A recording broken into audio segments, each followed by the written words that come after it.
Gauri Suryavanshi S मराठीमध्ये आपलं स्वागत। वळूया आजच्या बातमीकडे। मराठा विद्या प्रसारक संचलित जनता विद्यालय पांढुर्ली येथे देशाचे पंतप्रधान माननीय श्री नरेंद्र मोदी यांच्या 75व्या वाढदिवसानिमित्त स्वच्छता अभियान विद्यालयाच्या सन्माननीय मुख्याध्यापिका श्रीमती सुनीता जगताप यांच्या मार्गदर्शनाखाली राबविण्यात आले।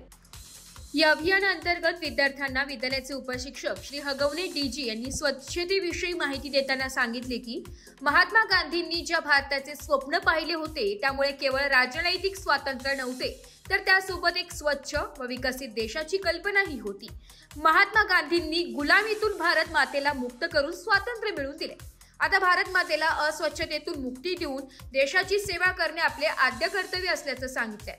स्वच्छतेची सुरुवात आपल्या घरापासून परिसरापासून करावी असे आवाहन यावेळी विद्यालयाच्या सन्माननीय मुख्याध्यापिका श्रीमती सुनीता जगताप यांनी केले। यावेळी विद्यालयाच्या विद्यार्थ्यांनी प्रांगणाची स्वच्छता करून हे अभियान राबवण्यात आले।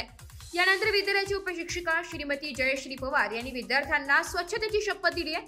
या कार्यक्रमासाठी विद्यालयाच्या सन्माननीय पर्यवेक्षिका श्रीमती वंदना गोसावी, सर्व शिक्षक, शिक्षकेतर कर्मचारी व विद्यार्थी मोठ्या संख्येने उपस्थित होते। मराठी न्यूज साठी प्रतिनिधी दिलीप हगवणे, पांढुर्ली। अशाच नवीन ताज्या घडामोडी जाणून घेण्यासाठी आमच्या एस मराठी न्यूज चॅनलला लाईक करा, शेअर करा, सबस्क्राइब करा आणि बेल आयकॉनला क्लिक करायला विसरू नका।